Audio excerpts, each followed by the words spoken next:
Pression, deadline, surmenage. Aujourd'hui, le burn-out touche de plus en plus de cadres. Mais comment le repérer à temps? Voici les signaux d'alerte et surtout comment agir avant qu'il ne soit trop tard. Les responsabilités s'accumulent, les objectifs augmentent et la frontière entre vie professionnelle et vie personnelle disparaît. Résultat, une pression constante qui mène à l'épuisement. Claire, responsable d'équipe, elle aime son job, mais peu à peu la fatigue devient quotidienne. Elle dort mal, devient irritable et décroche complètement mentalement. Elle pense que ça va passer, évidemment, jusqu'au jour où elle s'effondre. Les signes d'alerte, il va d'abord y avoir une fatigue persistante, on a beau prendre des vitamines, elle ne s'en va pas. Et puis on va se détacher du travail, on va se sentir beaucoup moins impliqué. Ensuite, on va ressentir une irritabilité, tout nous agace, on va être dans un stress permanent qui va engendrer des troubles du sommeil, des difficultés d'endormissement ou des réveils nocturnes et enfin des douleurs inexpliquées, notamment dans les épaules.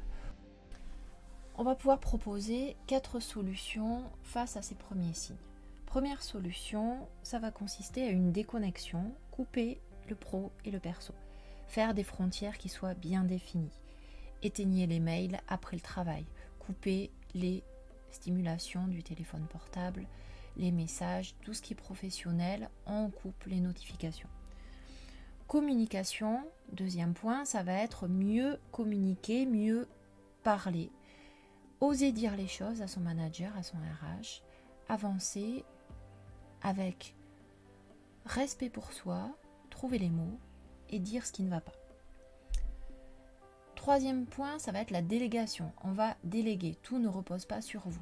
Donc ça c'est important, c'est pas parce que c'est fait par quelqu'un d'autre que ça va être fait différemment, mais c'est pas forcément moins bien fait, c'est juste que c'est différent. Donc on accepte ça, tout ne repose pas sur vous. Et le dernier point, ça va être l'équilibre.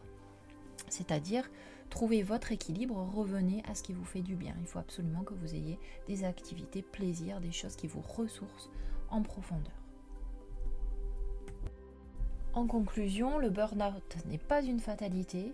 Écoutez votre corps, parlez-en et surtout partagez cette vidéo. Elle pourrait aider quelqu'un.